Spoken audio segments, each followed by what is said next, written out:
Good morning. So I think in the last class we had discussed about Karl Marx, right? So before going to Gramsci, we look into few questions which have come on Karl Marx in the exam. So take down the first question as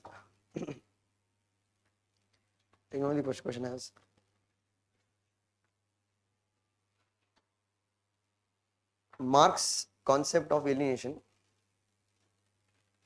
The Marx concept of alienation. Marx concept of alienation is an essential part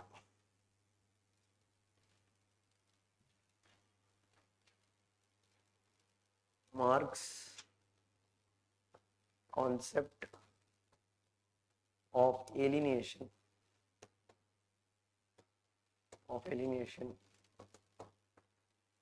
is an essential part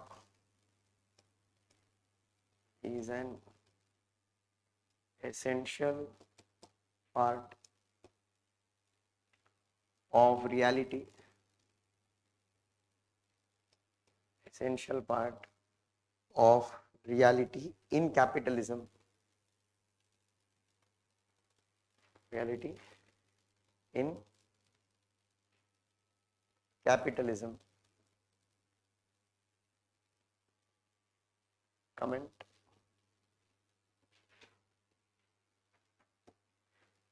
Just take for 15 marks. What will you write?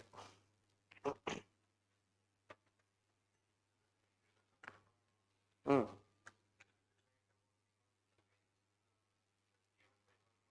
Hmm. Hmm. Okay, largely I can agree with 80% what you told. That in your answer, maybe 2/3 of your answer, you will explain how alienation happens within capitalism. Means the 4 levels of alienation, you have to explain that. And if you want to add to current context, you can give examples of, for example, you have a scholar called as Herbert Marcuse. So this is where you do value addition. Herbert Marcuse, where he gives a concept called as one-dimensional man.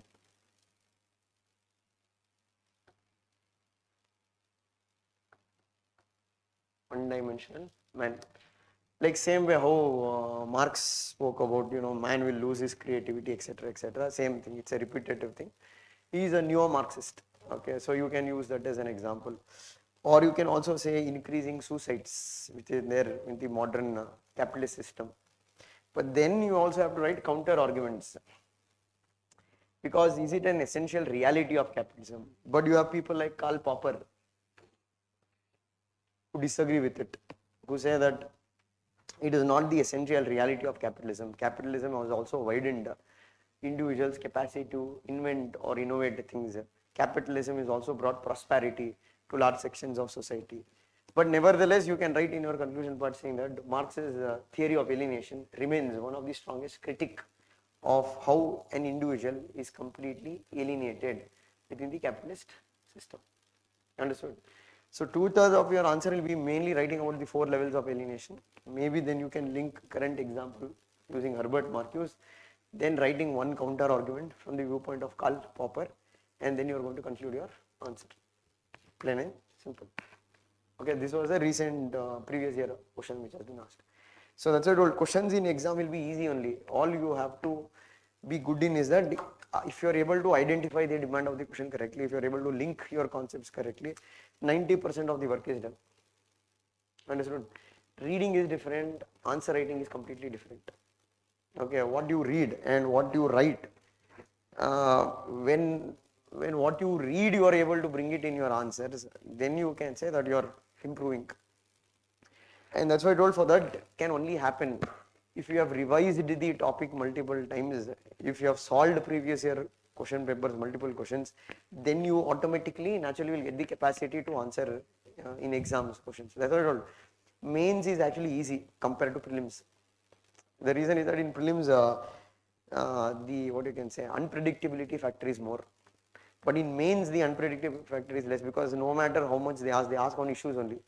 And especially in optional papers, they keep repeating the questions, especially from this part A. Again, they might ask just in newer ways, but they keep asking the same thing. Marx concept of alienation, Marx concept of surplus value. So that's what I told. When you have revised multiple times, made your own short notes, not now. Once you do multiple rounds of revision, then do value addition.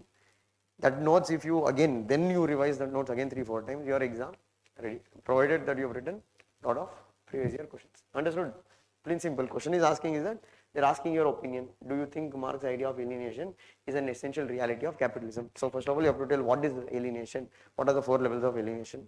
Then you suggest that to what extent you agree with him. Then you bring Karl Popper as one of the critic. Value addition you can make is Herbert Marcuse, one-dimensional man. Next question you take down. See, again, repetitive question, okay, but same question, new way. So take down here, explain the Marx's understanding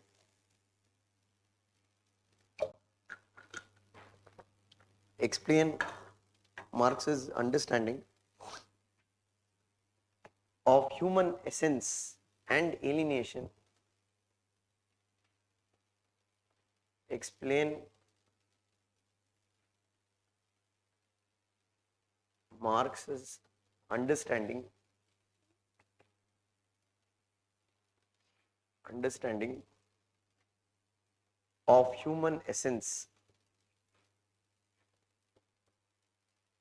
of human essence and alienation.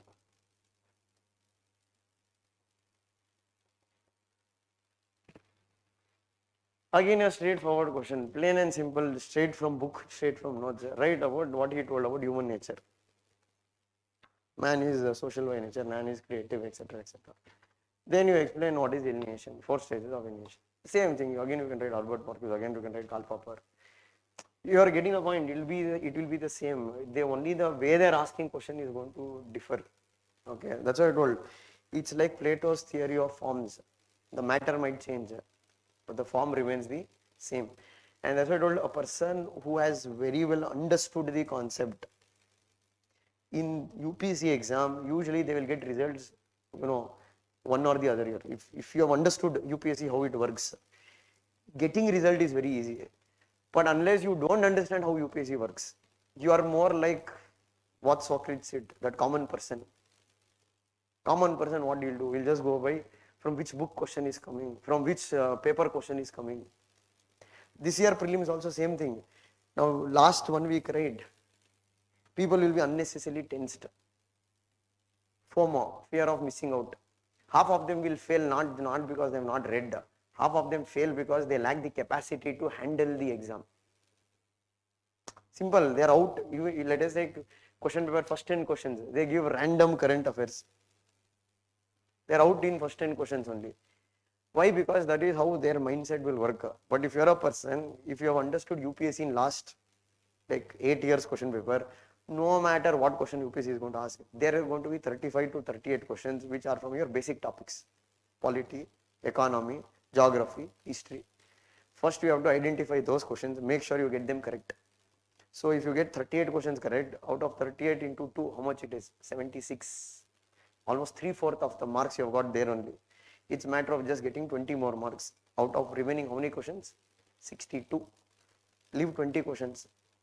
Not touched it only, you don't know only. Still you have 40 questions to get those 20 marks. So that's why I told you, this is never about, last that 1 hour, 1 week, current affairs, marathon, what you do. It might help, maybe 2 questions will come. But even it doesn't make any difference also. If you don't know those also, you will get some questions. That's what I told here, mains is also simple. Previous year questions, 1 standard notes, and if you know how to interlink, your job is done. Got it? This is back-to-back questions they've asked. The questions, 2 questions you took down.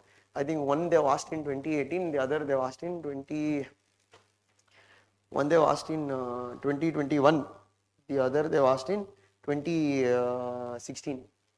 Means they keep repeating, asking the same themes there only. Then you take down one more question. Discuss Karl Marx concept of class. Discuss Karl Marx concept of class.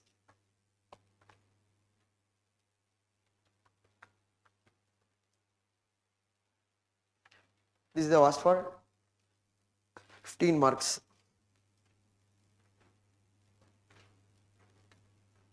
Now what will you write? So if you have seen in your notes, they have sent one iPad note. In Marx there are two notes. One is the handwritten note. The other is the notes that is value addition. An iPad. So iPad notes will be always value additions. That will be keep posting then and then. What do you mean by value addition? Let us think I read some article on Indian Express which is given on Marx. I feel that is relevant for the exam. I might add it into my iPad notes. That will be constantly updated. So there I have given explanation on Marx's concept of class. There is no difference. So for Marx, what he says, true identity of man is what? Class identity of man. And for Marx, what do you mean by class? All people belonging to a same economic situation. For Marx, class means what? It should be always relative. Means a proletariat can only exist if there is bourgeois. And for Marx, what is the relation between the two classes?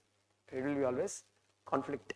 He says, na, the history of all hitherto existing societies is history of class conflict. Why the two classes will go into conflict? Because their interests are opposite to each other, and one haves cannot sustain without exploiting the have-nots. Then you bring criticism, saying that Marx has only identified two classes. But in modern day societies, you can say there are multiple classes. You have middle class, you have upper class, you have lower middle class, etc. Second one, Marx's idea of class is more Eurocentric. It can't be applied to countries like India, where you can bring Ambedkar's viewpoint and say that in India, caste is the true identity, it is not the class. You can say that most of the Marx writings have been largely economic determinism. Is ignore the role of other factors. But here why I am not writing it actually because they are asking more about class. Or you can also bring the viewpoint of Peter Kropotkin, who has written in this book called as Mutual Aid, where he says that Marx's class conflict can be critiqued. Why? Because of historicism. What do you mean by historicism? Selective interpretation of human history, where he says that you have also examples in human history where classes have been also cooperating with each other. Got it? Easy question again. But see, the question will be given, you have to make modification in your answers based on what is the question they've asked. Content is there in your notes. One more question you take down. The anatomy of this civil society, however, the anatomy of this civil society, however,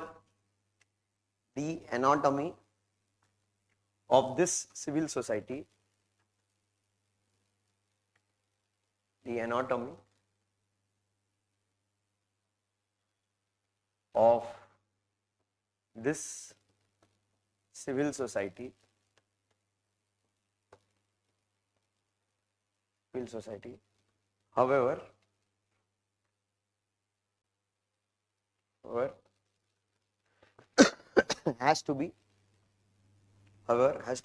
sought in political economy.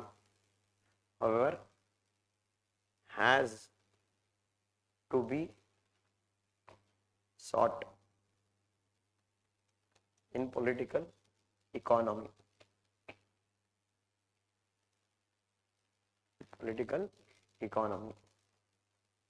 Comment.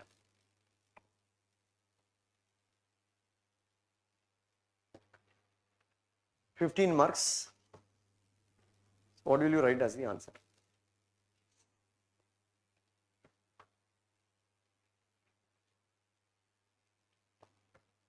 And this is a statement made by Marx.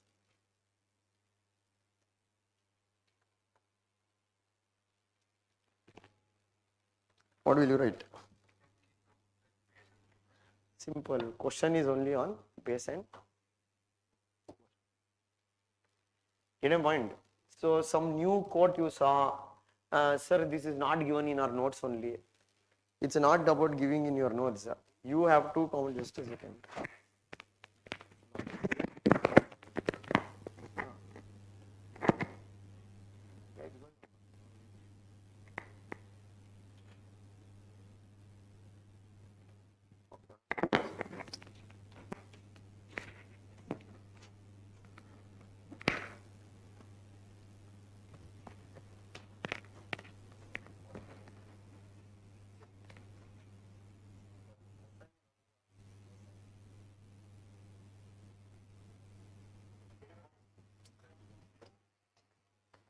So one of you check online whether the class is coming right.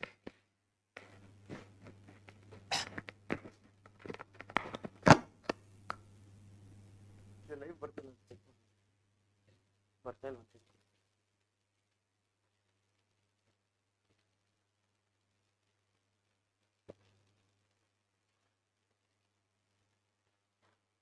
ಬರ್ತಾ ಇಲ್ಲ.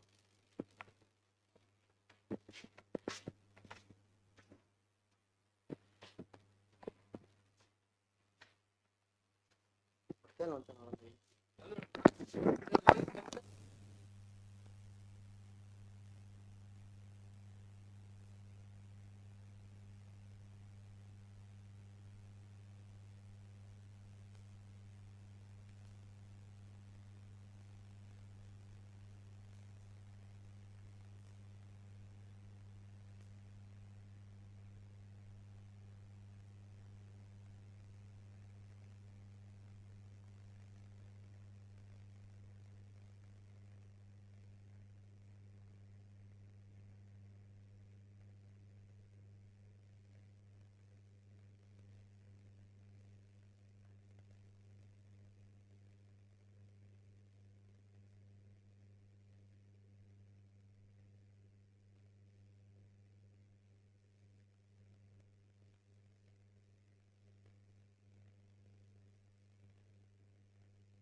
For the online students, what we have discussed till now, that will be in the recording, you can go through it.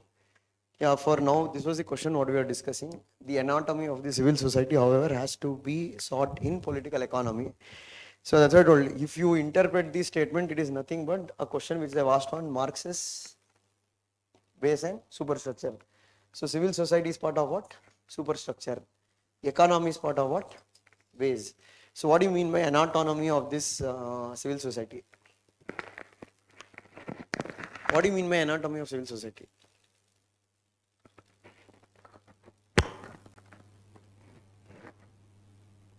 What is the meaning of the word anatomy?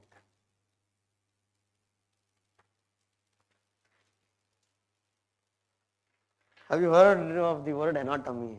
What is the meaning of anatomy?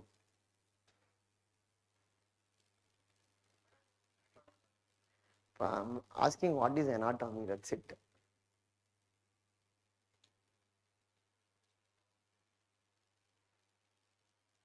In biology and all, you have not done anatomy and all, anatomy of frog, anatomy of this thing. What do you mean by anatomy of frog? Dissection. So why you are dissecting the frog? To understand. So basically anatomy of civil society means what?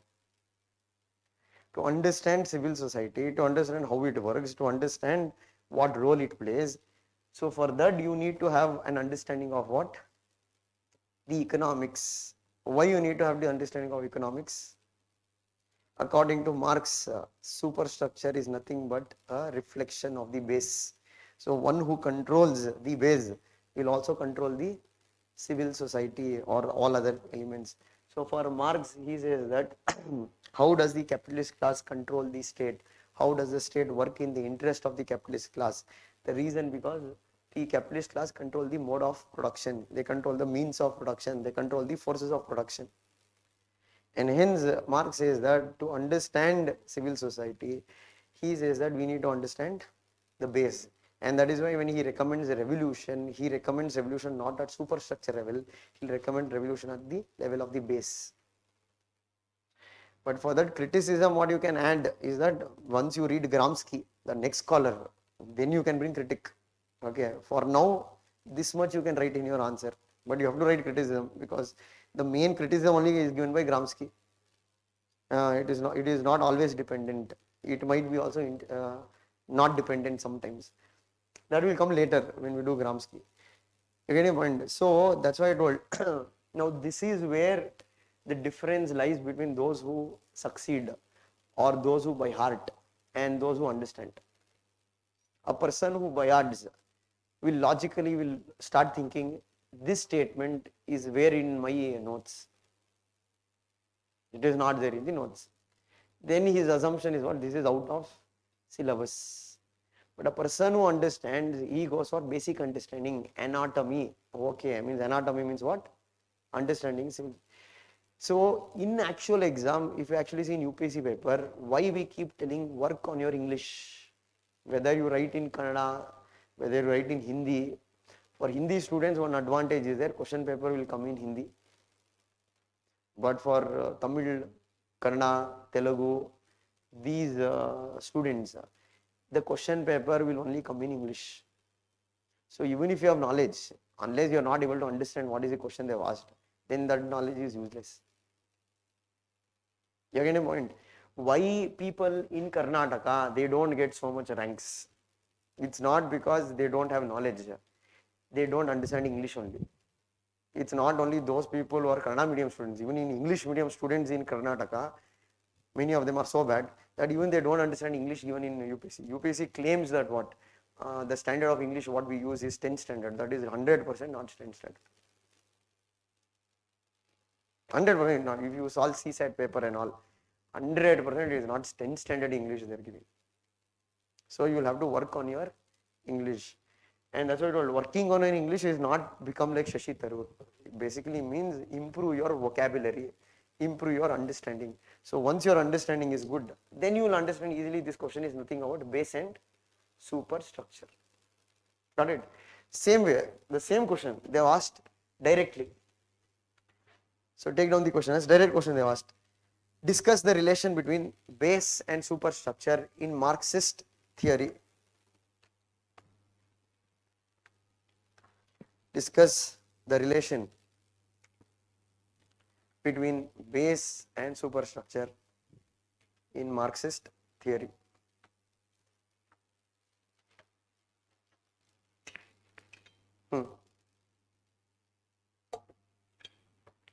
Same to same answer what you wrote for the previous question, you will be also writing for the same question. You understand your point? So that's what I'm telling. When you are practicing PYQ, it need not necessary for you to write all PYQs. The reason is that answer for this question will remain the same. So you can write all these questions collectively at one place and write a common answer for it, because question remains the same. Wordings are different. Got it? But again here you have to write Gramsci, but you have not yet read Gramsci. That you will be able to write once you understand Gramsci. Next question you take down. The history of all hitherto.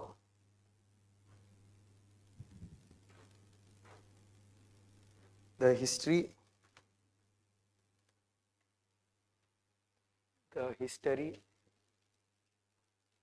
of all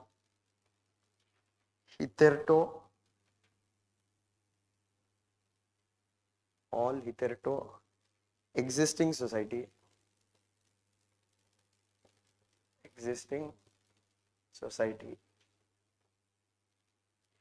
is history of class struggle. History of all hitherto existing society is history of class struggle.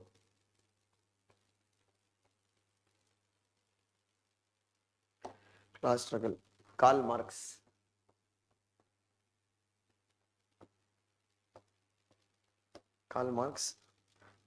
Comment.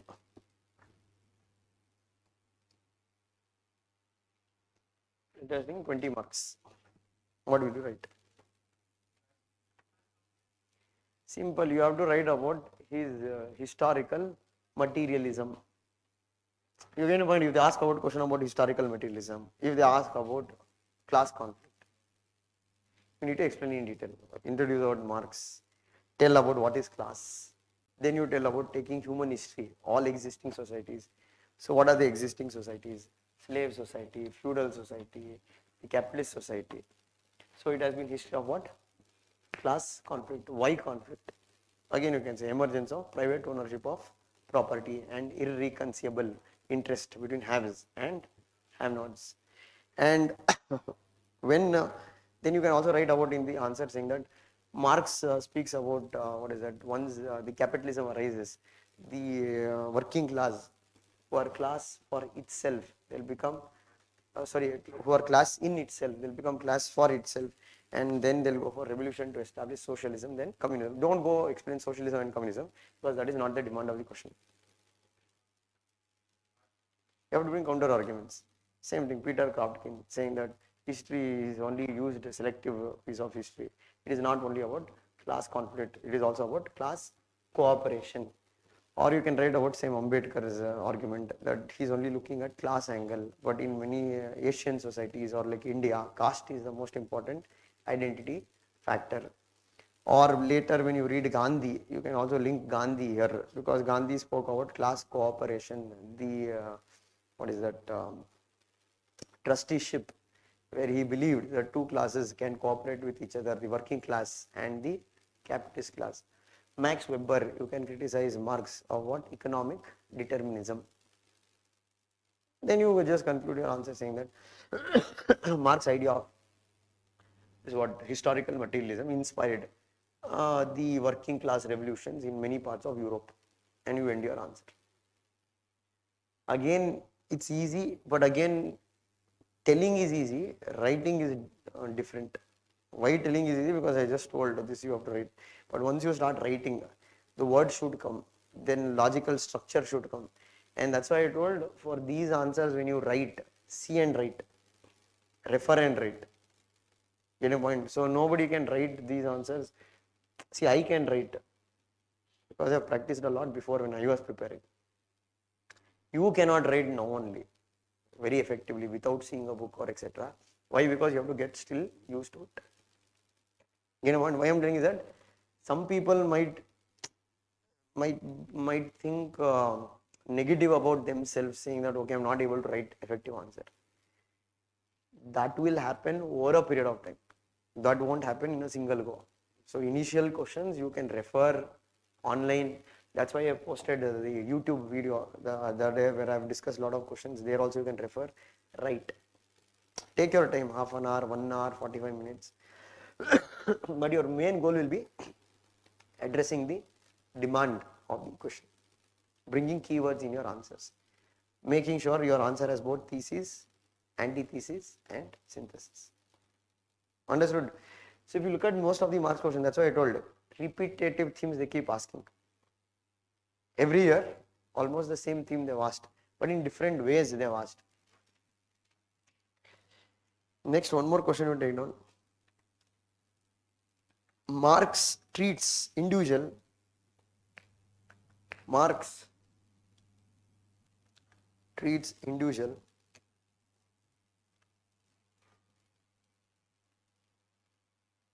Marx treats individual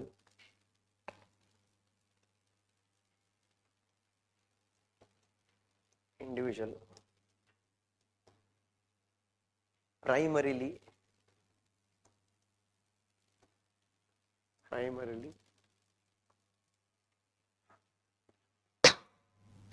as a member of a class.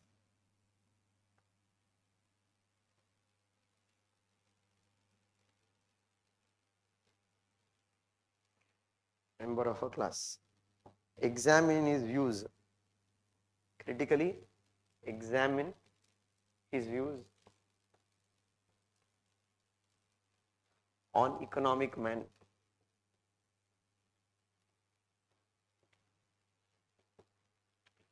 Critically examine his views of economic man.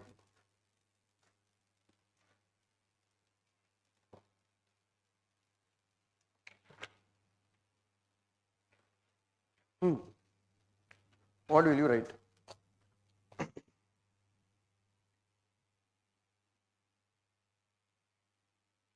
Marx treats individual primarily as a member of class. Critically examine his views on economic man.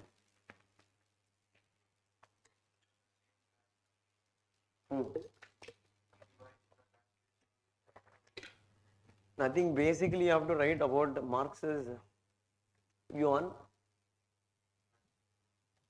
class. For Marx, what is the true identity of man? It is the class identity of man. All other identities of man are false. Religion, nationality. Okay. So why he says that class is the true identity of man? Because that goes into human nature. Humans by essentially are what? They want to create things. The first thing what humans do is production. And that is why he says that society gets divided into two classes. So when workers, their consciousness will grow, when they transform themselves from class in itself to class for itself, then revolution is bound to happen. So that is why you need to explain the idea of class. But then you have to bring criticism saying that looking or understanding man only through the lens of class is very narrow. Why? Because you can say Marx is committed economic determinism, because an individual will have multiple identities. We cannot tell always man true identity is class based identity. Or you can also say that what he divided the society into two simple terms, that is what haves and have nots. In real society that can't be done, there are multiple classes. Then you can also write that Ambedkar's view, where you can say in countries like India, class is not the true identity, it is the caste that is the true identity. But nevertheless, you can say his ideas of class struggle has inspired the working class movements across the world, and it has also made capitalism more humanitarian in its aspect of development. Something like that you can write. So again, the answer remains the same, but the way you are going to arrange your points will differ or it will vary. And that's why I told, for that you will have to be good in writing. So linking one to another point. So explaining, okay, for Marx, what is class? And why he says that class is the true identity of man. Why he's saying is that other identities are all false. Like he says religion is opium of masses. So how, for Marx, he says that every individual is a part of a class. Why they are part of the class? Because they all have similar sufferings, etc. And according to him, there are two classes, haves and have-nots. So unless you realize your true identity of class identity, he says that once that happens, your consciousness will grow. Then he says revolution is bound to occur. And that is why he says workers have nothing to lose but chains. That is what he says. Workers across the world unite, nothing to lose but chains. So he says that what people of working class, irrespective of which religion they belong to, which country they belong to, which place, all are similar. You understood? That is why communism or Marxism is also closely associated with internationalism. Internationalism means breaking the barriers of national boundaries, and that is why when you read, I think your Indian national movement, you see that Russia, that is under Lenin, they'll extend support to national movement, freedom struggle across the world. So the freedom struggle from British, but the reason will be the freedom struggle from capitalism. That's a different ballgame that we'll discuss when we do Indian national movement. Because that's the ultimate goal of communism, to break all kinds of barriers. For communism or for Marx, nationalism or the idea of nation, that is also false consciousness. For him, true consciousness is that every individual is a member of a particular class, not a member of a particular country, not a member of particular gender, not a member of particular, what is that, religion. And that you need to explain in your answer. So that's what I told. All these questions you can write well, but one common thing what you find is that the answer is not as it is in your notes. You will have to modify when you write your answers. You will have to write to what they have asked for. So notes is helping you with what? Notes is helping you with giving you content. But notes is not helping you with directly writing an answer. And that is what you need to understand as quickly as possible, whether for GS paper or for optional paper. There is no notes which is there, like a ready-made answer that you will have to make. Every note will give you a common thing, but that, what you can say, element of specification that you will have to write when you write your answer. So most of the people, what happened in our GS classes, they will think that what notes what we have, automatically will go read these notes and will write. You won't be able to write.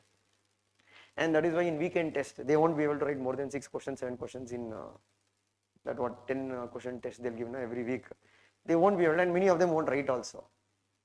Why they won't write also? They, first of all, to write, you need to enjoy writing. Only when you enjoy doing something, that you will do consistently. Half of them have not read only. Forget about writing. Second half of them have not understood how the exam is designed only. They are still in caveman terms. Prelims, mains, interview, you are going to Mussoorie, but they won't realize they are in Kengeri. It takes a very long effort to go to Mussoorie. That we can't change them, we have to let them be like that, because that is how, like what Socrates said, we can divide the society into 3 classes. Same way here we can divide in UPSC students into grade A, grade B, grade C. Grade C, they don't know, not aware, not consciousness only, lost in their dreamland. You can't change them. Grade B, they know, but they are not able to go there. So you have 85% in grade C, you have 10% in grade B, you have just 5% who are in grade A. Means who know and are also putting that necessary effort and are also almost there. So 85% we can't help. It's they have to decide to come to grade A.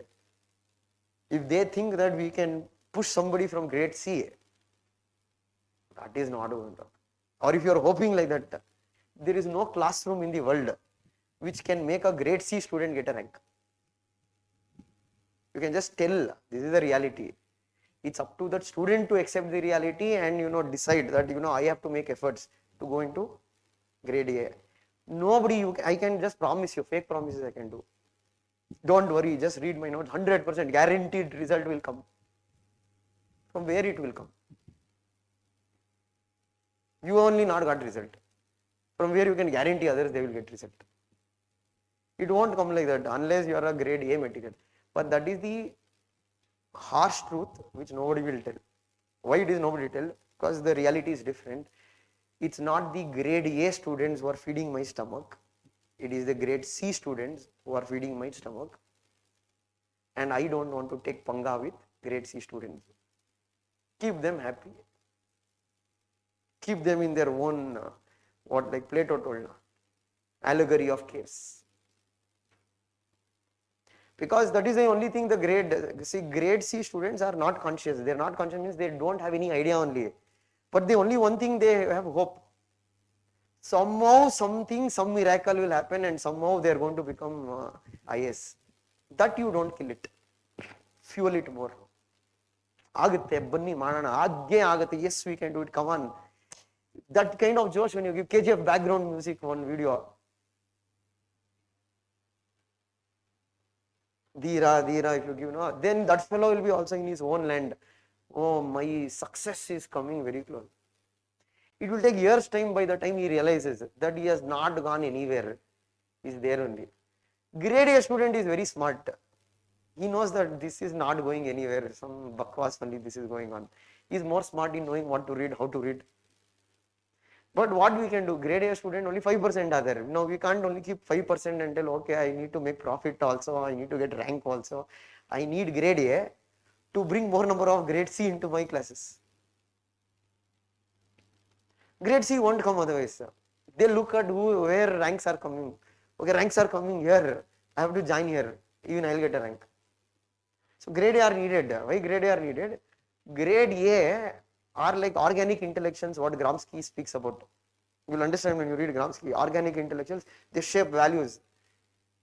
So you need grade A. So that is why if you find a grade A student, even free of cost, give him. Take the course, you be my student. The reason is that it's not because of you he is getting a rank. Because of him you are getting a rank. And because of him you are getting student. Simple, like for example Rakshit. What we did for an orientation session. Mainly a test series student. But when he came with the answer writing, what he did, easily able to identify grade A. All this fellow needs is slight, guidance. And that's why we offered every test series course to that fellow. Take. Right, sir, I don't have full fees. Okay, pay only 50% you write. Full fees will come, not through you, through others, because once you get a rank. Simple, na? One fellow, okay, only one fellow let him join because of him. Paisa vasool. I'm practically telling. Nobody will going to openly tell you, but this is how practically it is going to happen. So all I have to do is that identify who is that grade A student and make sure that grade A student comes to me. Grade C students will automatically follow. Why? Because they are not conscious. They don't have any kind of self-awareness. So that's why I told, don't be a grade C student. Be a grade A student. And it's not difficult to be a grade A student. To be a grade A student, I'm not asking write best answers. Be aware. Self-consciousness. What is that? Awareness about the exam. And that's why I told, in this exam, 80 to 90% of the questions are repeated themes. Repeated themes, they keep repeating. All you have to do is that write well. And that is not a difficult task, you need to practice a bit. You need to understand the question. So that's what I told. If you understand the question here, they are asking you to what? First explain why Marx is treating and every individual is a member of a class. So it's not only why is a member of a class, you have to also write in your answer why other types of identities are false. Religion, nationalism, gender. And then you have to bring criticism saying that, can we consider individual only as a member of a class? You can bring Ambedkar's view. You can also see in present world, nationalism is still strong. Religion also is still strong. You have Hegel, who says that religion is the source of true consciousness of man. If you alienate a thing, a person from religion, he gets alienated. For example, in many religions like Buddhism, Jainism, even in Hinduism, we feel that what? If you are religious in that regard, then you will realize your true consciousness. Unlike what Marx told, religion is what? Opium of masses. So you will be able to bring counter points. Or what Aristotle told is not just an economic man. Man is also political animal. Because Marx told, man does not need state. What Aristotle told, one who lives outside the state is either God or beast. Can you link that also, if required? So that is the answer what you are going to write in this particular question. Got it? So these are the major questions that have been asked on Karl Marx. But there are some questions which you will be able to answer once we do Marxism as an ideology. There's a topic called as Marxism as an ideology, and once we complete Gramsci. Got it? Any doubt on Karl Marx or the theories what he has presented? Any doubt that you didn't understand? Or any question which you are finding it difficult to write?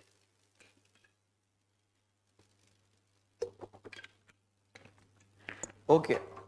Next scholar you take down as Antonio Gramsci.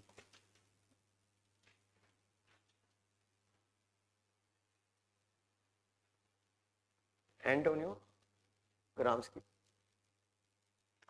Now the last two scholars are very small, Gramsci and Hannah Arendt, because there is only 2 or 3 major ideas what they have spoken about. So Gramsci was born in Italy. He is an Italian Marxist.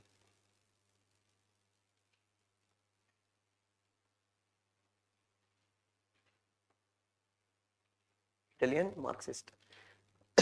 Why call him as a Marxist? Follower of Marx. Inspired by ideas of Marx. So this Gramsci, he belongs to this time period of when Mussolini was ruling Italy, means Hitler, Mussolini in Germany. And he was also arrested by Mussolini and he was put in prison. Because for the fascists, if you see fascism is an ideology that emerged during the First World War and Second World War. So largely the fascists, their main initial enemies were Marxists or socialists. So usually if you say the rise of fascism, the support base of fascism was largely from the lower middle class. That you will need to understand to when you read ideology chapter, you will understand rise of fascism in Europe. Why did fascism come about in Europe, especially this Italy, Germany. So for you to get a basic understanding of fascism was an ideology that was built on ultranationalism. What do you mean by ultranationalism? Nation is very important. Individual is part of it. Same thing like what Hegel told, state is the march of God on earth. The more modern idea. And fascism believed in, fascism was anti-rational. What do you mean by anti-rational? They didn't give importance to reason. They told reason is not important. They gave a lot of importance to political myths. What do you mean by political myth? Which can't be the reality. It might be not even a convention. It might be a story. You get mind? So the question here is that don't question that story based on reason. Maybe superstition, maybe fable stories, etc., etc., anything. So they were influenced by Nietzsche, who told emotions are more important than reason. So Nietzsche believed that man is an emotional creature. So man is always, so fast is always built on emotional appeal, not on rational appeal.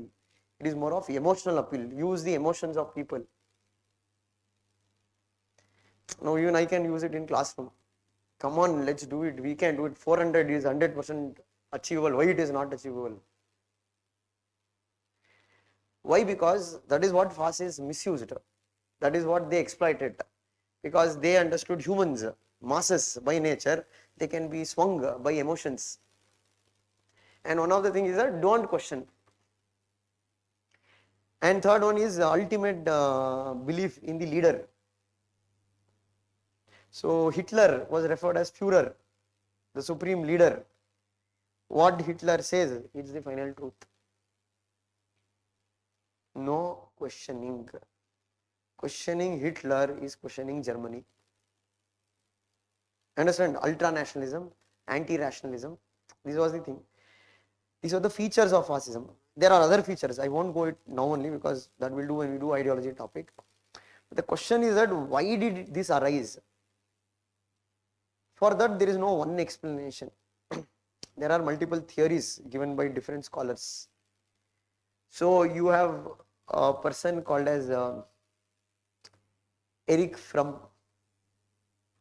He says that the reason for rise of fascism, because of this industrialization what happened, and because of the rise of liberalism and that liberty that was given to individuals, what his theory is that every individual, if you give him freedom, it's not that they like freedom. They don't know what to do with freedom. They fear of freedom. They always feel that they have to be guided. So this happened largely in Europe, and this was used by whom? Hitler, who found the opportunity. The other reason you can see from an economic point of view. What do you mean by economic point of view? Any person, however rational is he can become irrational when things are not going his way. Okay, let us think you are very rational. You fail in 3 prelims continuously, no matter what you do. Then now this fellow will come and tell, Ali one devasthana ide, there is a temple, go do 10 rounds. 100% good thing will happen. You get a point. Maybe you are not believing it 3 years before, but now you'll start believing it. Why? Because nothing is happening your way. And your faith will start on even irrational things. And that is what he said. That time in Europe, what happened? Europe fell under Great Depression, economic problems. And the other major problem for especially Germany was that this Treaty of Versailles will be signed. Treaty of Versailles was a treaty that was signed at the end of First World War. So First World War victorious powers were France, Italy, England. Okay, Italy was that time on the side of Britain. Germany was defeated, Bismarck. And what the French will do is that they will make Germany sign this agreement called as Treaty of Versailles. And many say the Treaty of Versailles sowed the seeds for the Second World War. Meaning, what they imposed under the treaty, that itself was one of the reasons for the Second World War. Why? Because they imposed very harsh sanctions on Germany. Like, they took away Germany's colonies. They put a limitation on Germany's navy, soldiers, etc. And Germany had to pay a fine. Means they told Germany is blamed for the First World War. And you will have to pay a fine to whom? France and Britain. And Germany had to also sign a guilt clause. Guilt clause means acceptance that we were responsible for the First World War. But in reality, even France was equally responsible. So now, by 1920s, what happened in Europe, especially because of the war effects, they fell into depression. I think in economics, you have read what is recession and what is depression. No jobs, no employment. On top of that, you have to pay these many fines. So this created space for what? Now people of Germany, or mass psychology. What do you mean by mass psychology? Now masses started feeling there is a need of a strong leader. You get a point? So when you feel the need of a guide, when things are not going your way, You don't feel the need of a guide when things are happening all your way. And that is when Hitler was very good with his oratory skills. Hitler was very good in making promises in that regard. He got democratically elected. It's not that Hitler came to power through dictatorship. Hitler was voted to power. But once he was voted to power, what he did was secondary. Then he started slowly taking away the democratic elements, and then you can say the rise of fascism. And the other elements, Hitler was also anti-Semitism, means anti-Jews. He targeted the Jews. Okay, they believed in ethnic nationalism. Ethnic nationalism means Germany is for Aryans, and Aryans are the superior race. So for Hitler to become popular, he had to win the support of whom? Means you need to understand, 1917, Russian revolution has happened. Communism has been established. Communist party has come to power. This has created fear in other parts of Europe, because in Europe only capitalism was there. Now what some of them started to do, they started giving support to fascists. Why? You have a choice. Now people are shifting towards communism, especially who is working class, the lower middle class. One more way you can channelize, that is why, if you see, the question remains, why didn't Britain or France stop Hitler from becoming powerful when they knew what was happening in Germany? The answer, some explanation is that they wanted Hitler to become strong. Means indirectly the liberals, they gave support to the fascism on the hope that what? Because Hitler during his initial days, he targeted largely whom? The communists. So they thought what? Once Hitler will become strong, the first thing he is going to target or strike will be Russia. But less they knew that Hitler was smart. He had signed an secret pact with Moscow, non-aggression pact, saying that what? It's an understanding, secret, and nobody, other part of Europe, they don't know that there is an understanding between Germany and Russia. That what? Russia will not attack Germany, Germany will not attack Russia.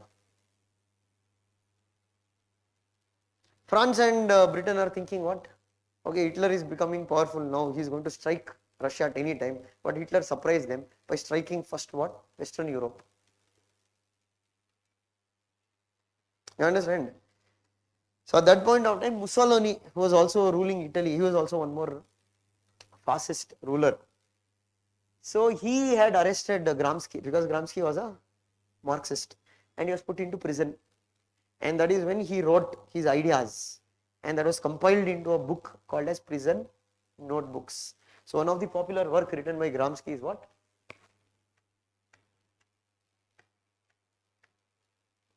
Prison Notebooks.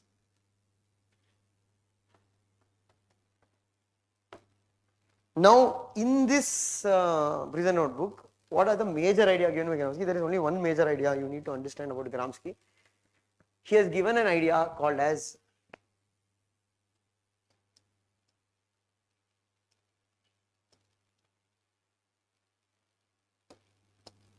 hegemony. What you need to understand about Gramsci is that, plain and simple, you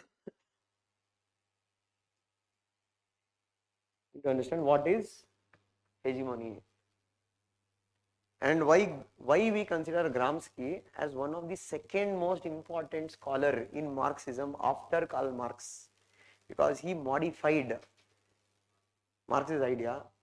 So Gramsci told, it is futile to expect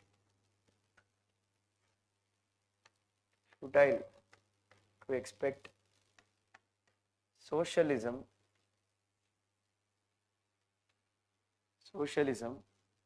to directly arise from ashes of capitalism.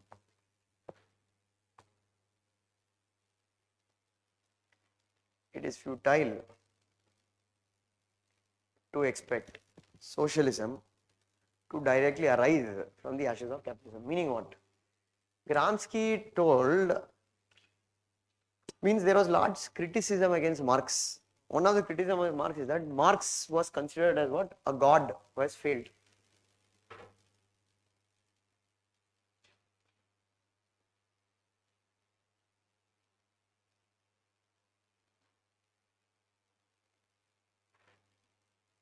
So who called Marx as a god who has failed?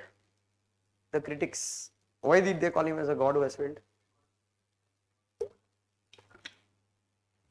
Because his prediction never came true. So what was his prediction? Hmm? Communalism. Communism and communalism are different. Right? I hope you know. Communism are different. 3 years back, there was one girl. She wrote an answer. Sir, I've written an answer. Told bahut badhiya. Sure. She written an answer that given some question, that is a modern history question.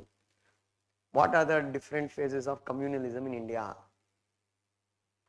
Starting point she has written. Communalism in India was started by Communist Party in India. And I told, don't please go show this answer outside anywhere, because first they will ask, who taught you subject? One you will tell Pradeep sir. Then she is political science student. Then who taught you political science? Then she will tell my name. Then they will tell, nice coaching they have given. Communal, communism are different. Communal meaning religious conflict. Communism meaning what Marx is doing. Okay. So Marx had predicted that wherever capitalism will rise, it will bring self-destruction. It will automatically establish socialism and communism. But if you look at European countries where largely capitalism developed, etc., none of these countries have seen any kind of revolution. That's why I told that you will only find in Russia. Russia is not even a capitalist country. Take America, Britain, France, Italy. Where do you have come the revolution? It has not happened. So that is why they told that Marx's prediction didn't come true. So that is why they told he is a god who has failed. Now the answer to that question, that why that revolution did not happen, the answer was given by Gramsci. His analysis.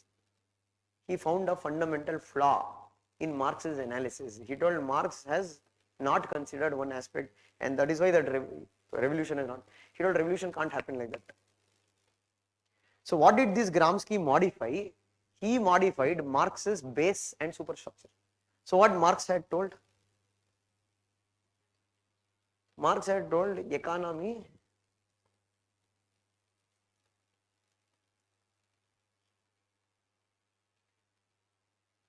is a means, that is what? Mode of production, means of production, forces of production. And what is the superstructure?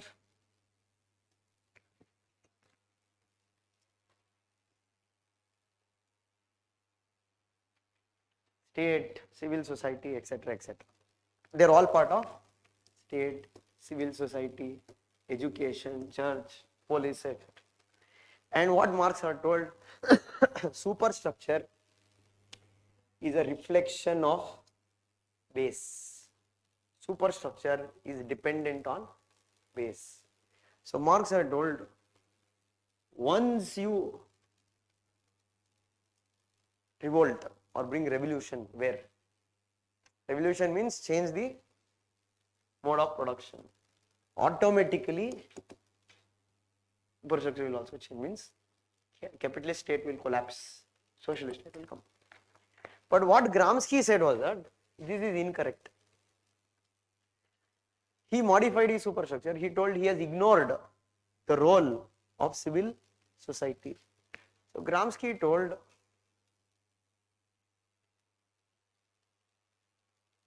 the base is what you can call as the economic structure. But he told intermediate, there is also one more structure here. This is called as the civil society. So Marx did not consider civil society to be part of superstructure. He told civil society comes in between base and superstructure. State is part of superstructure.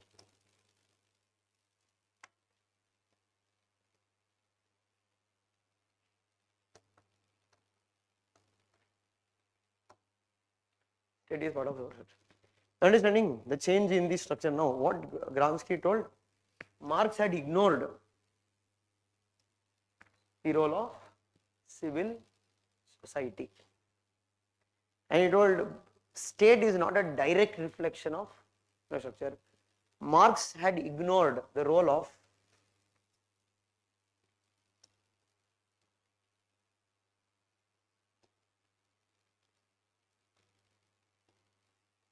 cultural factors.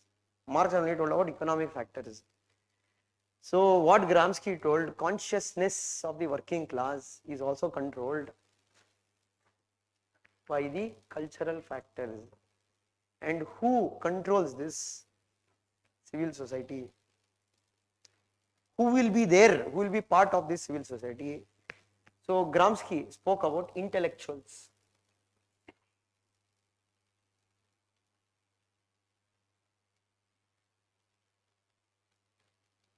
Who are intellectuals? Any person who can think is an intellectual. Gramsci told there are two types of intellectuals. One is the traditional intellectuals. The other is the organic intellectuals. Traditional intellectuals refers to those intellectuals who are there in the previous phase, that is during feudalism, Pope, fathers of church, etc.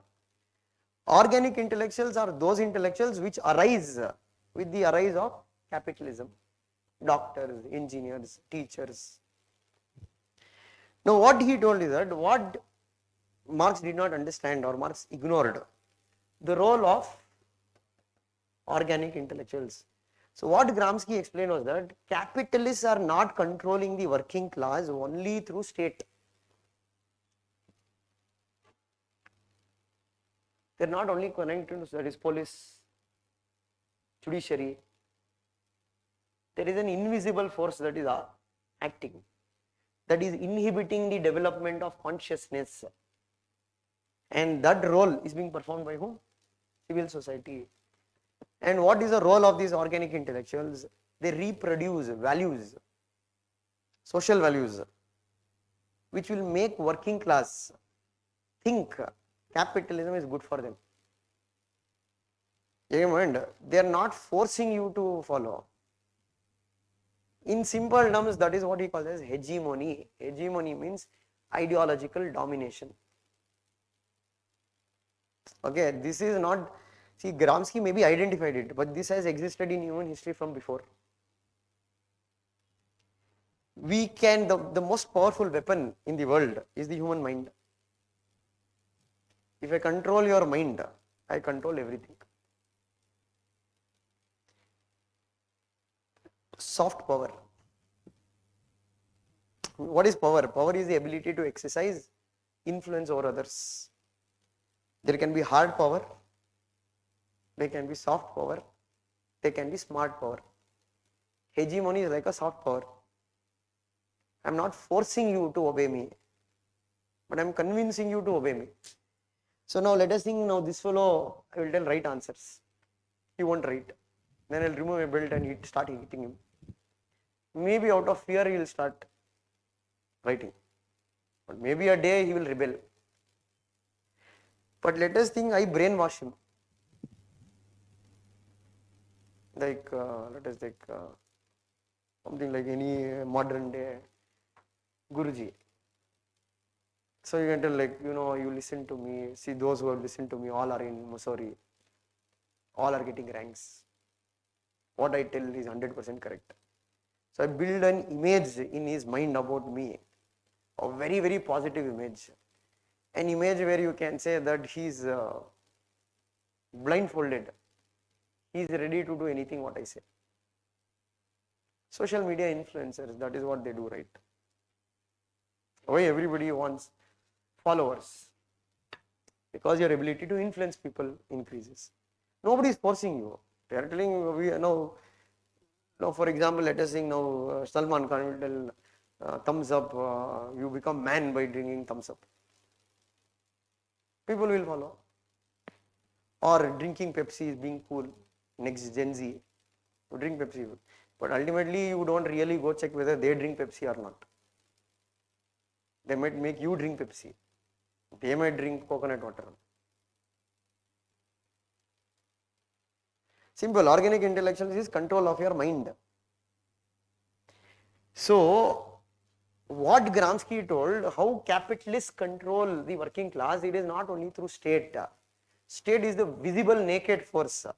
But beyond that, there is one more structure. Okay, so he called this structure as the structure of legitimization.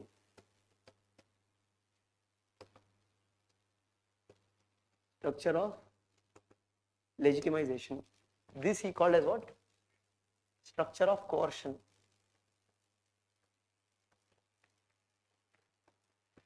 So the capitalists will not directly use state and show their naked force or etc. They will hide it. They will use this as a mechanism to bring more values, which makes you accepting the system. So what is hegemony? Hegemony is not forcing anybody to obey you, but convincing somebody to obey you. So he told it is ruling over others through their consent. And that is why he told that revolution did not happen. Why it did not happen? Because Marx only spoke about altering the base. But what Gramsci told, if that socialism has to come, there are two revolutions you have to do. First, there should be ideological revolution. Then there should be going to the second stage of the revolution. There is what? Direct attack of the base. So he told two types of war. The war of position and the war of maneuver. First you get to that position, then you launch the war of maneuver. Otherwise you can't win the war. So for him he told ideological revolution should take place. First you need to capture civil society. To capture civil society, he told the working class, they'll also have to develop organic intellectuals. The working class, they'll also have to develop counter values to the capitalist class. Convince the working class that what value system is produced by the capitalist class is false. And once you capture civil society, now you are in a position to what? Launch the direct frontal attack. So what Gramsci told, Marx had ignored the role of cultural factors, the role of ideology, the role of soft power. And that is why he said it is futile to expect that socialism will direct, means you don't expect that the capitalism will destroy itself and automatically so he told that is not going to happen. For that you will have to create. For you to create that, you will have to form your own party. And in that own party you need to have organic intellectuals. They have to counter the organic intellectuals of the capitalists. First win the ideological battle. Then. So if we look at Gramsci's idea of hegemony, that is only called as hegemony. So this is where you need to know structure of legitimization, structure of coercion. See, in simple thing, to give you a more simplified idea. Now, okay, let us think this fellow is highly popular in class. Among girls, among boys, very popular. Now this fellow knows he doddu shadenan worst fellow. He knows it. Now he'll go start telling everybody first, Odiyana Banni. People will definitely not respond. What will be the opinion of others? This fellow is jealous. His popularity will increase even more. So for him to counter him, first is not a direct attack on him. He has to dent his image that is created in the minds of the people. Only then people are ready to listen to you. Unless you are not able to dent the image, you are on a losing battle. And that is why we say ideology, personality becomes. So one of the things with Narendra Modi's strong point is that his image has been already built. Even Congress, they don't understand that. They'll only go, oh, hey, Modi is worst fellow, Modi is this fellow. It is actually counterproductive. Modi is becoming more stronger and stronger and stronger. The more Congress will start. That's simple logic. It's simple thing. If you take up one popular fellow is in class, you go bad mouthing about him to everybody. Everybody is not going to sympathize with you. They're going to think you're more jealous. And those people who are neutral, they'll also start supporting. So what Gramsci, he gave the idea is that first you have to dent the idea itself. Then you can dent the person. If you have seen Sarkar movie, Hindi movie Sarkar is there. If you have watched that movie, so in that he will tell, पहले सरकार को मारने से पहले उसको सोच को मारना पड़ेगा. So Amitabh Bachchan will be Sarkar, they'll be calling him Sarkar. He'll be highly powerful, highly. It's like story of means they tell. It's not the story is claimed of this Bal Thackeray. So when they wanted to kill Amitabh Bachchan, one of the person will tell, you can't kill him directly. First you have to kill the idea of him in minds of people. Only then you can think. That is what Gramsci told. For socialism to come, it can't directly come if you just go attack the mode of production. It is not going to happen. Consciousness will not automatically develop.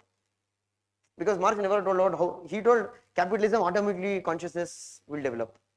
Means under capitalism automatically the working class will transform itself from what? Class in itself to class for itself. Gramsci told no, that is not going to happen. For that you need to capture civil society. And only then you can do your revolution. That's why Gramsci spoke about two revolutions. War of maneuver and war of position. And that's what he told how capitalists are controlling the society. It is through hegemony. So application of Gramsci's hegemony, we can apply it into different areas. If you look at Indian national movement, when you look at Gandhi's strategy in Indian national movement, largely Gandhi used the Gramscian strategy. What do you mean by Gramscian strategy? Gandhi, unlike the revolutionaries, he never took up armed struggle against the British in initial period. The reason is that he knew that you are not going to win that war. Because you are not in a position yet to defeat the British. Gandhi understood that British ruled India not only through soldiers, they ruled India by controlling the minds of the Indians. And that is why we say even today, India has been decolonized back in 1947, but the Indian minds are yet to be decolonized. Decolonized means the slave culture, slave mentality. That is there in Indians. If you see in Europe in politics and all, nobody will go and act as a slave to their PM or their CM. But you see in India, PM or CM in like Siddaramaiah or Narendra Modi, people surrounding them, they'll be all slaves. Even ready to take slippers of their CMs and PMs. That is slave mentality. Or even if you look at, always we consider Europeans to be far superior. Or in social media, I told like movie review. Please review our movies. Why you want a European to review your movie and tell it is nice, or who cares? So obviously Gandhi understood the British ruled India not only through brute force, they controlled Indian minds. They had created this image among Indians called as white man's burden. that we are ruling India in favor of Indians. And Gandhi told first we have to puncture it, create confidence among Indians. And that is why if you see, he used ahimsa as a strategy during the non-cooperation movement and civil disobedience movement.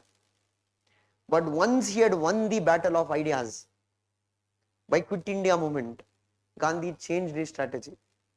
Now he told, if you are using violence also I can't help. Because if you see in Quit India movement, they did use violence and Gandhi never criticized it. And that is what we say, that Gandhi was the organic intellectual. How Gandhi was for the Congress. Why for the Congress? He completely reshaped the value system. He built confidence among Indians in that regard. He brought a change in the consciousness. Now people started becoming conscious of what? What is the root cause of all their problems?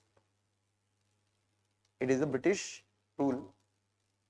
He slowly brought many of them into the nationalist fold.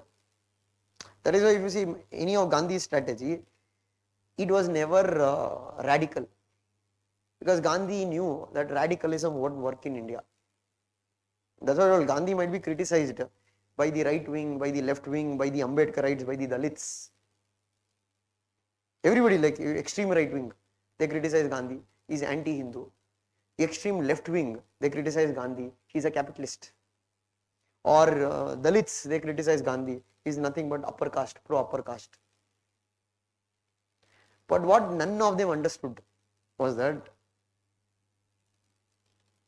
Gandhi was the only leader in India who could get the support of all sections of Indian society. There is no other leader who can get all support. See, Savarkar largely gets support from the right wing. Ambedkar largely gets support from the Dalit sections. Or even Subhash Chandra Bose gets largely support from the revolutionaries. Or even if you look at Syed Ahmad Khan, is largely only seen as a leader of Muslims. But if there is any one leader across all sections, the Hindus, Muslims, women, radicals, it was Gandhi. Why? Because Gandhi understood India very well that nobody understood. That he told India is a multicultural society. You can't build India on any one identity. And that is why you will look at any of Gandhi's demand. He always went for a middle path. Trusteeship. Not completely capitalism, not completely communism. Hindu-Muslim unity. Even for the Dalits, he did Harijan Sangh. But he didn't include certain radical measures like inter-caste dining was not part of his programs. The reason for Gandhi was that he felt that these can be all done later. First we need to win freedom. So if you try to bring social reforms now only, that will create conflict between the upper caste and the lower caste, and they won't unite to fight against the British. And that is why he used what we say the Gramscian strategy of what? First he launched the ideological warfare, then he launched the actual revolution. Understood? So first he dented the British hegemony in India. Then once the British hegemony got dented, automatically all other powers of Britain had crumbled. And that is why in Quit India movement, he did not condemn the use of violence. The other application of Gramsci's hegemony can be also seen in international relations. How America went on to become the most powerful country in the world. We say America is not considered as only the powerful country just because of their military strength. It is also their command and control over the global media. Means America controls how we think. So if you look, maximum number of people from Andhra Pradesh. Anybody from Andhra here? Most of the people from Andhra Pradesh, you see, either they want to do IAS or either they want to become engineers and they have to go to America. In Andhra, that craze is there, the craze for America. Engineering చదవాలి, America పోవాలి, America settle అవ్వాలి. Why? What is so great about America that you want to go and settle in America? Does America rank 1 when it comes to Human Development Index? Definitely not. Does America rank 1 when it comes to Happiness Index?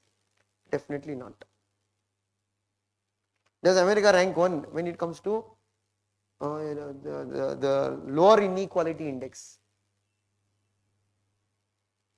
America ranks only one in two things. One in the highest defense spending that a country can do. Second is that maximum number of people who believes that angels are real. But still, why the America is the most preferred country? Even in Russia, you have McDonald's. Because America controls the way people think. Facebook is from America. Twitter is from America. Internet was discovered by America. McDonald's is from America. KFC is from America. Hollywood is from America. Right? Your Batman, Superman, He-Man, all are from America. Avengers is from America. Captain America is there. There is no Captain India, there is no Captain China, there is no Captain. Pakistan does not have a captain. Pakistan is a lost cause. When Pakistan is like I told now, grade C students, what we have 85%. Like Shahid Afridi.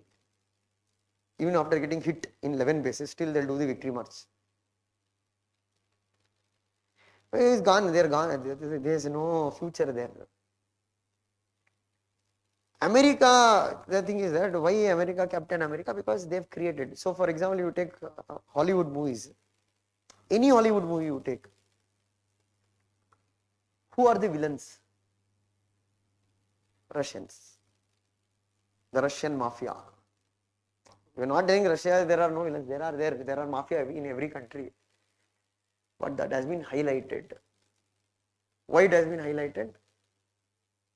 That is how America controls the world. That is how America controls the narratives. That is how American hegemony is built. So America's power is not only with their military strength. America's power also lies with organic intellectuals. That who can create. And that is why we say Yash Jai Shankar is one person. And that's why I told like those who don't know about IR are the lapdogs of certain political parties. We want to question Jai Shankar, how did he inform Pakistan? Have some common sense. You would have not called Pakistan and telling we are going to attack this airbase today. Informing Pakistan means we have informed that we are going to take retaliatory attacks. When, where, how, we have the right to decide. But when you are reducing everything to your politics and you say, no, Jai Shankar should apologize. Why should he apologize? Or at least do you have the capacity or the capability or intellectual capacity to question him? What is your intellectual qualification to question a person who has been a foreign secretary? This is the problem with Indians. So basically Jai Shankar completely changed the narrative of Europeans and Americans about the Indian foreign policy because he told that we are not going to follow the narrative what America sets. For example, in Russia-Ukraine war, he told, who are you to tell us not to buy the Russian oil?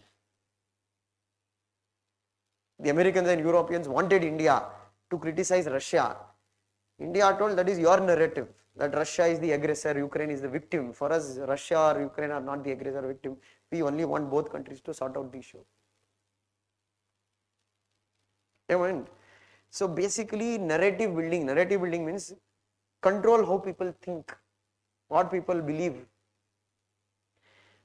That is the contribution of Gramsci. That is what Gramsci told. Hegemony is a very powerful tool. So the whole idea of Gramsci, that is why it's linked to hegemony. So the main point of Gramsci was what?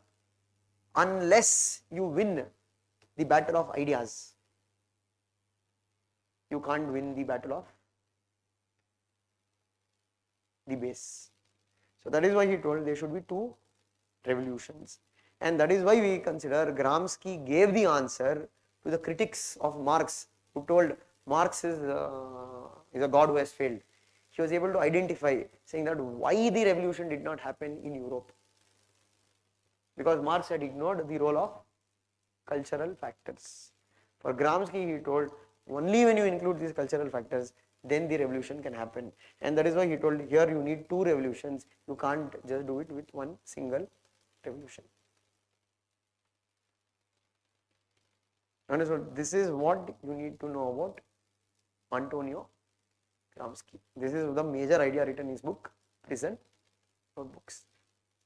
Understood? The keywords, what do you need to remember here? One keyword is hegemony.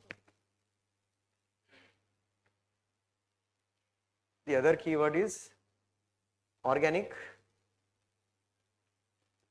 intellectuals.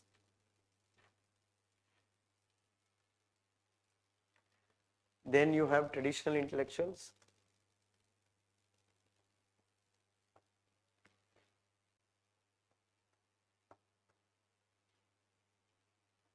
Then you have the war of position.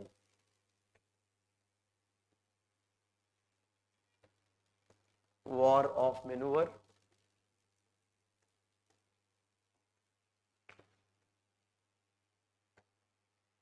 Then you have structure of legitimization.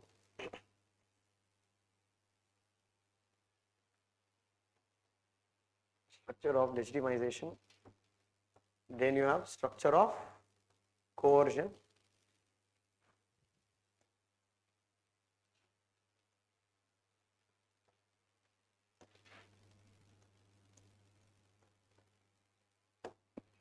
These are the things that you need to remember as part of your answer. Same, transparent state is the state, that is the structure of coercion. Opaque state means where civil society is there. Opaque means they are not reflecting the true character of the state, they are hiding the character of the state. So that is nothing but opaque state, true state. So these are the keywords that you will have to remember regarding Gramsci, and the work written by Gramsci is Prison.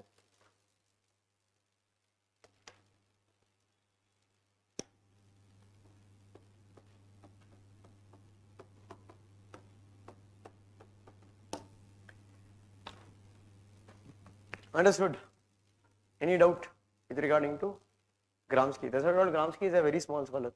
So now if you go back to Marx's question on base and superstructure, one of the critic what you can write is Gramsci. Because Marx had ignored what? Cultural factors. Anyone? He's both support as well as a critic. He is not a critic. We are using him as a critic. Okay, he is only modified Marxism. That is why we call him as a neo-Marxist.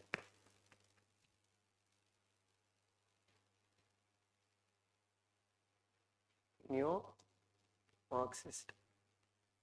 And you can see his idea of hegemony has also played a key role in understanding international relations.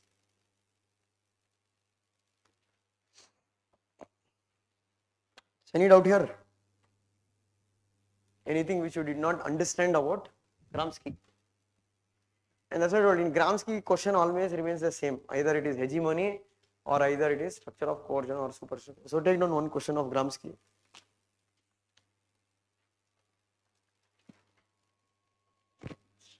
So take down, comment on Gramsci's idea of hegemony. Comment on Gramsci's idea of hegemony. 10 marks, 150 words. 10 marks, 150 words. So what did you write? Comment on Gramsci's idea of hegemony.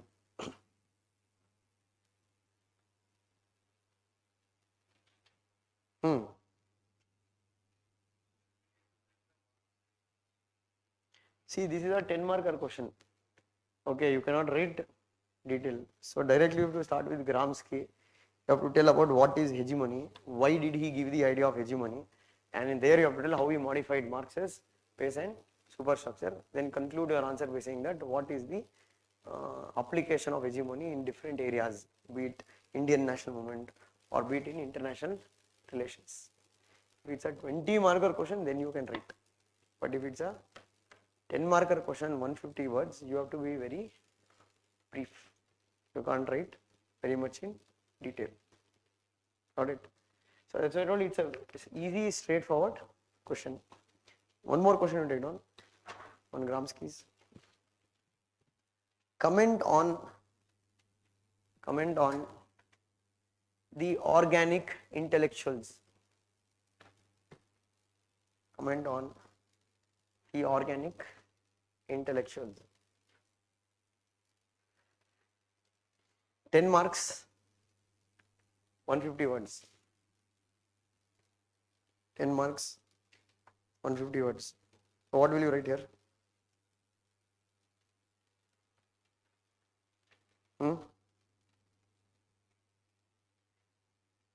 What do you write?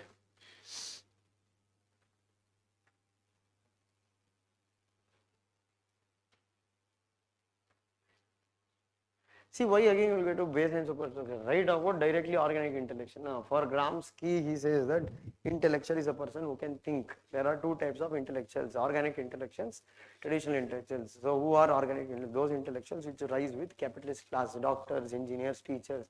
What is the role of these organic intellectuals?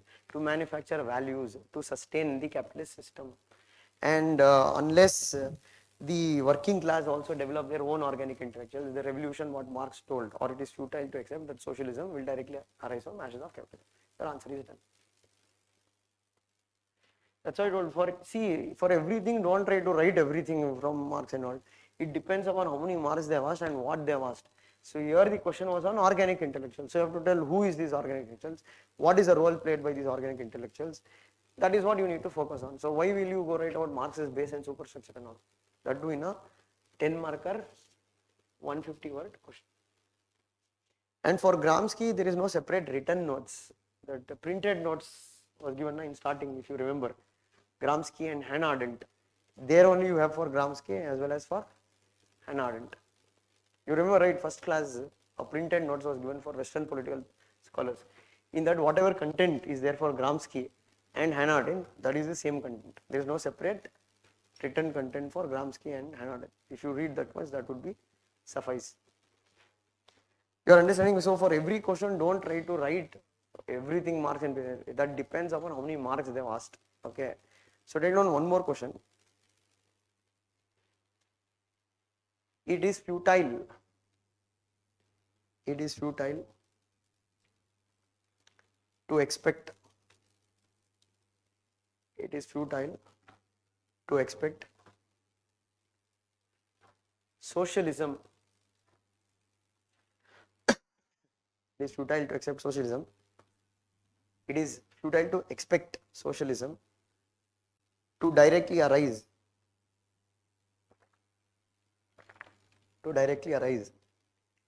From the ashes of capitalism.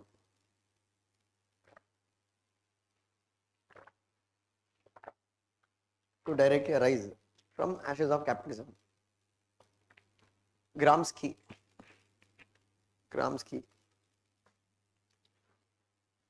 Critically analyze.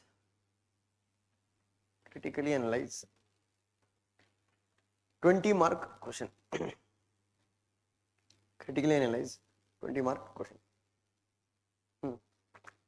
So here you can write from Marx. You have to write out who is Gramsci, why did he give this idea, what Marx had told, how this was modified the base and super. There you can write diagram and say what is the civil society, how he modified it, and why he told two revolutions should happen. Everything you can write for 20 marks. So in this question you will write about Marx, then you will write about Gramsci's modification. But in the previous two questions you don't need to write about Marx. Only briefly in answer you can mention towards the end. Alright. So any doubt on Gramsci? Any doubt on Marx and Gramsci, what you read now? How will we? First you write about Gramsci. Tell about why Gramsci's idea is important. Because Marx came under criticism. Why Marx came under criticism? God who has failed. Why is God who has failed? Because revolution did not happen in various parts of Europe. why revolution did not happen in various parts of Europe, that explanation was given by Gramsci. So what was the explanation Gramsci gave? That Marx had ignored the role of cultural factors. So Marx had only told about that superstructure is a direct reflection of the base.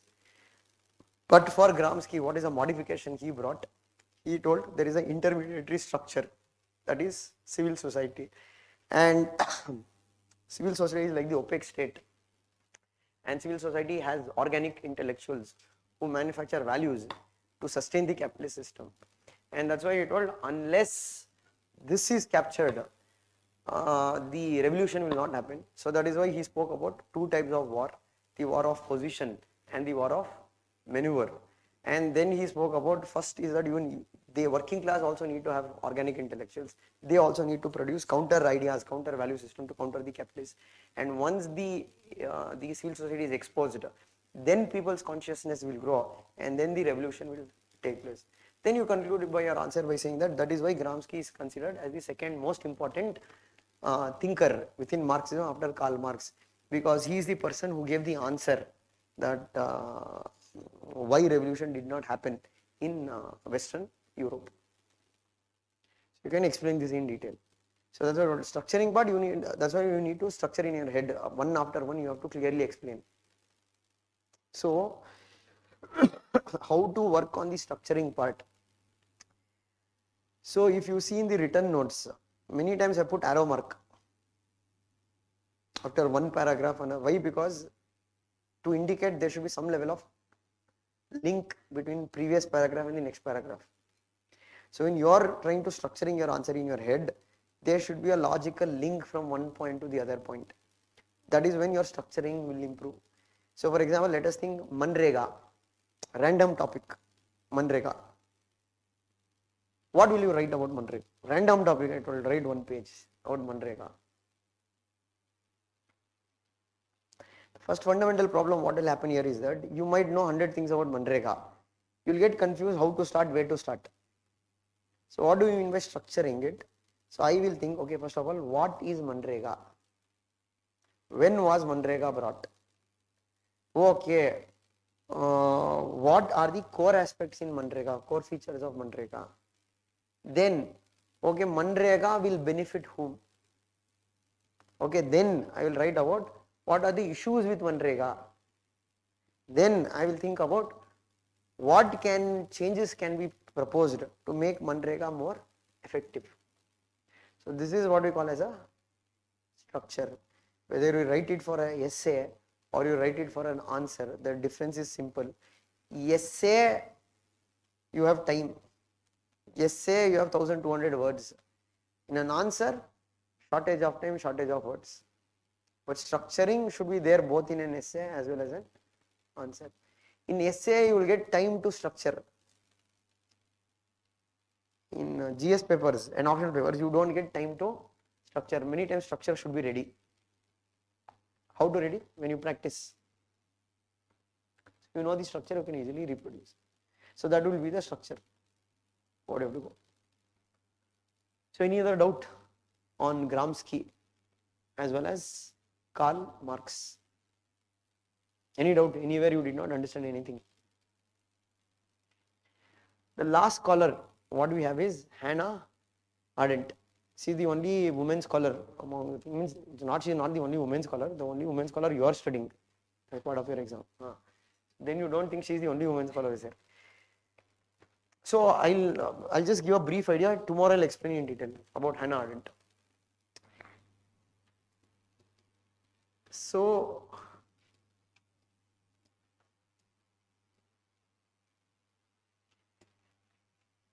Hannah Arendt, she is a German Jew. She is a Jew from Germany. Okay, she was born in Germany, but due to Hitler's this anti-Semitism, she and her family they relocated to US, and where she did her studies, etc. And she went on to become a scholar. And Hannah Arendt, we also call her as a Cold War intellectual. Why Cold War intellectual? Her writings are mainly during Cold War period. And Hannah Arendt is also we call as a phenomenological thinker. Phenomenological thinker meaning one whose ideas are shaped by their life experiences. So most of our ideas, theories, what she is given, it is based on our own experience of our own life. And she has written many important works such as on violence, on totalitarianism. Okay, Eichmann of Jerusalem. It is also one of the important work or an essay written by Hannah Arendt. Now, she is also many consider as a confused thinker. Means she is not confused, she will confuse you, because when you try to read her, now what you read is secondary, means you are just reading the explanation. But if you read her original work, it's very, very difficult to understand what she is exactly writing. Okay. But you don't read original work, you just read secondary works. But because in National Law School, we had to read the original work of Hannah Arendt. So you find her original work very difficult to decode what she is writing. But let's go into the decoded thing. What exactly are her ideas? So since I told she was a German Jew and she had witnessed the rise of Hitler's in Germany, means totalitarianism. So our main ideas were always about studying about totalitarian governments. She's largely studied about how ideology plays a very key role in promoting totalitarianism. Or you can also say her view is that ideology is needed by totalitarian governments. Democratic governments, democratic societies don't need ideology. Understand? So she has a very negative view or a pessimistic view on political ideologies. That we need to say why she criticizes ideology, etc., etc. The other key area about her study is also,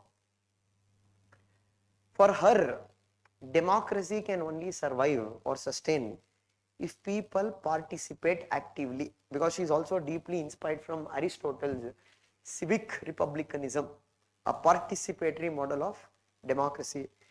So that is why she speaks about power. Her main idea, one of the main ideas, she writes about power. For her, power is not as what you think. Again, that is why we say confused thinker. She'll confuse you. She gives a very different meaning to power than what generally is there. Okay, what we say the mainstream understanding of power. General understanding of power is what? Domination, influence, ability to control. But for her, that is not power. She says power is different, strength is different, violence is different, authority is different, force is different. She said we confuse everything as same. She says how it is different. She says force does not belong to human world. Force belongs to natural world. For example, wind blows, force is generated. We don't call it as power. So for her, difference between force and power is what? Power belongs to human world. Force belongs to natural world. She says strength and power are different. Strength is individual. Mind. For her, power can only exist in a group. Power can never exist in an individual. That is why she says power is automatically generated when people come together as a group. So for her, power is not about domination. Power is more about your ability to resist domination. Meaning, if people actively participate in public affairs, then you exercise power over the government. For her, government does not have power. Government only has authority. Authority is backed by violence. For her, power and violence are different. For her, violence is destructive. Power is constructive. Power will always remain with people. Power cannot remain with government or state. So to keep the state in check, what she says, people will have to participate. In what she is trying to say is that social movements, protests, etc., you will restrict whom? The government will be kept in check. So that is why she says that power always works in a group. Power always remains with people. It belongs to public realm. It does not belong to government or state. And she also says that the what you can say, power is not like violence. She says violence destroys power. Means what? When government exercises violence on people, people are separated or etc. So power will go away. So that is why she says that violence destroys power and it is utterly incapable of generating power. So that's why I told she gives a very new meaning to power. So that is why her idea of power, it is called as constructive theory of power. Because major theories of power, they all speak about domination, control, power exercised by person A or person B. But she says that power cannot be with an individual. Power always remains with a group. And that is why she writes, power is sui generis. Sui generis means automatic. Power is created automatically when people come together as a group. Power is automatically dissipated if people do not participate. So our major ideas was that in Germany at that point of time, people did not actively participate in public affairs. People all believed in one person. People gave up their civic duties. And that is why she says that what? Hitler was able to rise to power. And that is why her main studies, her main writings is against fascist government, against totalitarian government. She is a supporter of democracy, direct democracy, participatory model of democracy. For her, it is only when people participate, power is generated. Never mind, she is only seeing a positive aspect of power. She is not looking at negative aspect. Her idea is not that. You can bring critique. Critique is there. Critique is that you have a person called as Ortega Gasset. She has written a book called as Mobocracy. She disagrees with Hannah Arendt. She said that you cannot tell automatically power will be generated when people come together. When people come together, they can also become violent. It can also lead to mob violence. She says it's not about the quantity of individuals, it is the quality of individuals that matters. Understand? That is one of the critique. The other important work what she has written is this book or this essay called as the Eichmann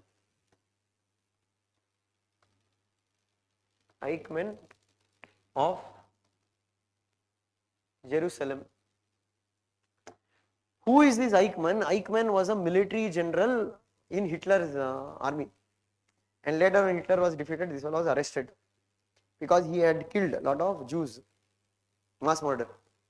And he was trialed in Israel because you can say that the state of Israel was created after the Second World War. And those German soldiers who were involved in war crimes, they were Nuremberg trials. In Germany, there was a trial that was held, Nuremberg trials.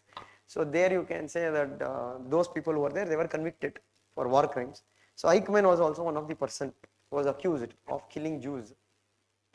But what this Hannah Arendt she wrote is that, interestingly, she gives a concept here that is called as banality of evil.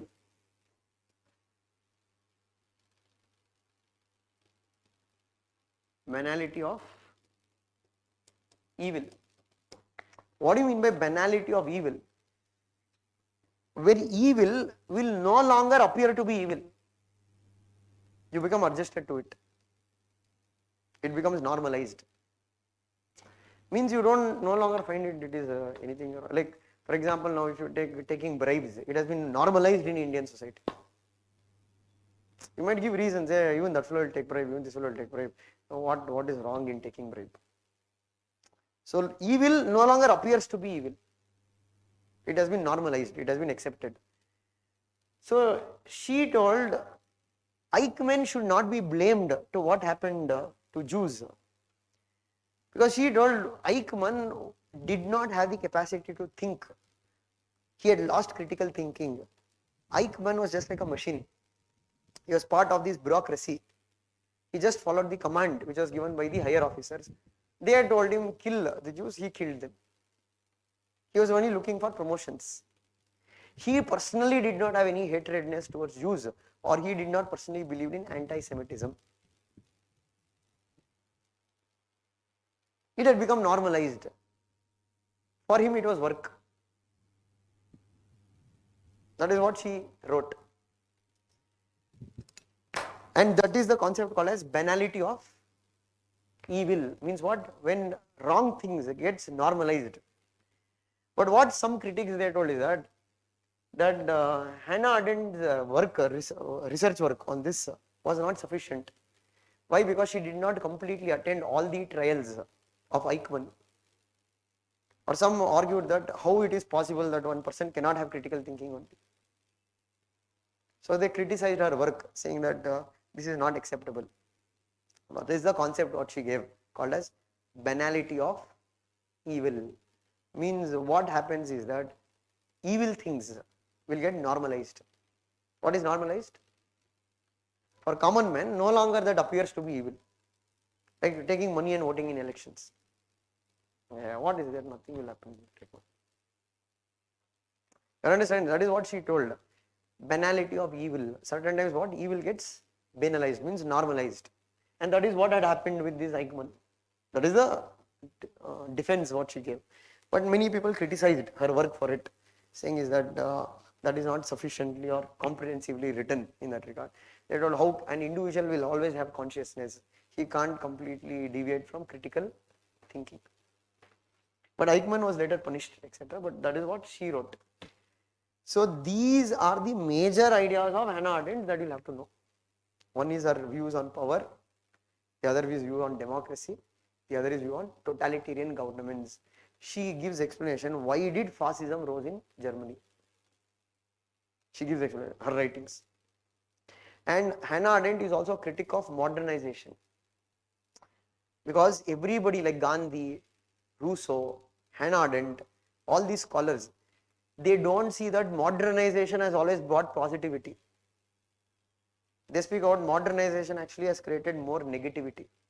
Because she says, the beginning of the modern age, what is modern age? Development in science, technology, etc. She told it has a negative impact on human civilization.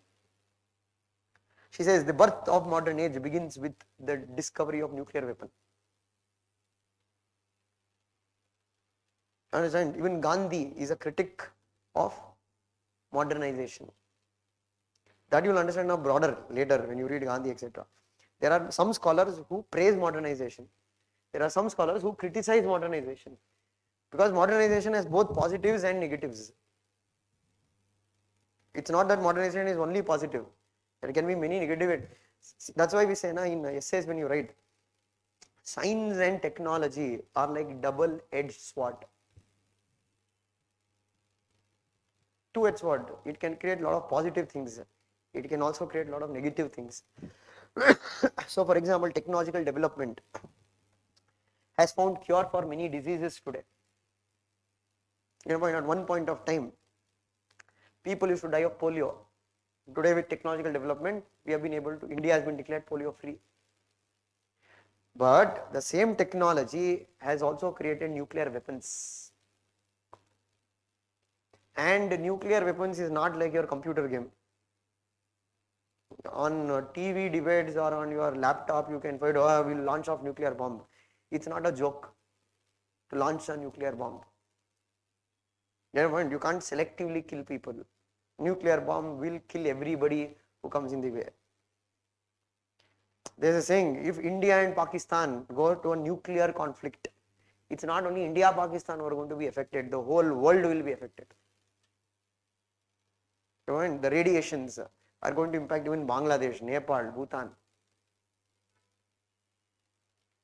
And that is technology. And that is why Oppenheimer, the person who invented the nuclear bomb, he quoted Bhagavad Gita once he invented it. He told, I have become the destroyer of the world. So there is this movie, if you, I think Hollywood movie, Oppenheimer, if you see that movie, the movie is about the discovery of nuclear bomb. Oppenheimer would have asked the American president not to use the bomb against Japan, but they will still use it, the Americans. That's why I told, America is a kind of country, double standards. They are the same country which has nuclear weapon. They are the only country who has used nuclear bomb on others. And they come preach others. that you should not have a nuclear weapon. So technology has both positives and negatives, and that is why we say technology has brought us people who are far away, close to us, but it has taken away people who are close to us, far away. So today many people are addicts to Facebook, Twitter, social media. So you don't have time to speak in your house with your parents, but you have time to chat in Facebook to a friend who is thousands of kilometers apart. You know, that is technology for you. Technology is a double-edged sword. It depends upon how we make use of technology. Technology also has given new age diseases. For example, you can say, I think in last year or before that UPSC had asked a question, young children, developmental delays. Why? Because too much of screen addiction. Biotechnology, on one hand, it can create food security. On the other hand, it can create farmers' insecurity. Why? Because seeds, you can make seeds dependent on multinational companies for you to bank on those seeds. So that's why we told technology is these are examples. You can have hundreds of examples like this. Understood? So today technology is so powerful that you can create pandemics. Not natural, you can create pandemics. Got it? So that is why some scholars like Hannah Arendt, Gandhi, Rousseau, they don't see that the modernization has led to development of humans. They have told actually modernization has brought decline of humanity. Understood? So Hannah Arendt is a critic of modern age because she believes that in modern age what has happened, she says man has become more economic in the sense transactional. He's forgetting his main role. He's a political animal. He's to what? Public affairs. And that is one of the reasons she says why in Germany Hitler grew in power, because people are disinterested in politics.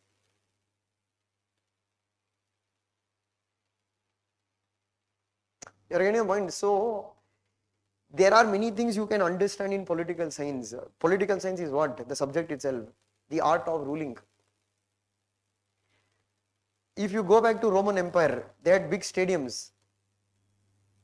They used to conduct. Why do you think those time rulers will used to conduct sports and all?